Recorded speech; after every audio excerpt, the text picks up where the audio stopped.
மதராசி எதுக்கு தெரியுமா அந்த படம் பேர் வச்சிருக்காங்க? இப்போ நம்ம மெட்ராஸில் சண்டை நடக்குது, சண்டை நடந்தா கத்தி குத்து அடிச்சுக்கிறாங்க. இதை பண்ணாதீங்க, துப்பாக்கி எடுத்து சுடுங்க. இந்த படத்தோட ஒன்லைன் ஸ்டோரி. அதுதான் முருகதாஸ் என்ன பண்றாருன்னா, துப்பாக்கி நம்ம மெட்ராஸுக்கு வரக்கூடாது, வந்தா இந்த சமுதாயம் அழிஞ்சு போயிடும். அதை வச்சுதான் இந்த படம் ஃபுல்லா டிராவல் ஆகுது. அதுல பண்ணாரு பாருங்க ஆட்டம் சிவகார்த்திகேயன் தளபதி கிட்ட இருந்து எப்படி துப்பாக்கியை வாங்கினாரு. வாங்கிட்டு பார்த்தா இந்த படம் ஃபுல்லா துப்பாக்கியா தான் இருக்குது. என்னடா இது, அங்க வாங்கின துப்பாக்கி இங்க இருக்குதுன்னு பார்த்தா படம் ஃபுல்லா துப்பாக்கியை வச்சே ஒரு டிராவல். அதுல நடுவில் ஒரு பாட்டு சலபுலன்னு போட்டாங்க பாருங்க. ஆட்டம் தேட்டரே அதிருது. மறுபடியும் ஆட்டணுமா தலைவா? இன்னும் காரணம் தெரியல, பின்னாடி வச்சு சலபுலன்னு போட்டாங்க ஆட்டத்தை. எனக்கு வாய்ப்பு இன்னும் இருக்குது அந்த ஆட்டம். ஏன்னா பயங்கரம் தலைவா. ஒரு குத்துறா போல பில்லர் அண்ணாண்ட போய் வீது, அப்படியாப்பட்ட ஒரு குத்தாகுது தலைவா. பயங்கரமான ஒரு குத்து.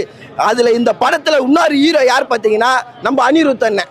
மியூசிக்கை போட்டு பிஜிஎம் எல்லாம் கையில வாசிக்கல போட்டு கும்முன்னு குத்துறாரு தலைவா.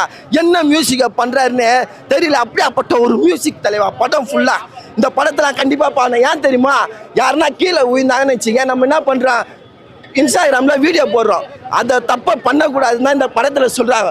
அவங்கள உங்கள் குடும்பத்தாரா ஒருத்தர நினச்சி தூங்கிட்டு போய் ஹாஸ்பிட்டலில் சேருங்கடா, அதுதான் இந்த படத்தில் அவங்க சொல்கிறாங்க தலைவா.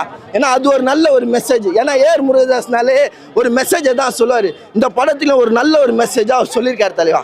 அருமை.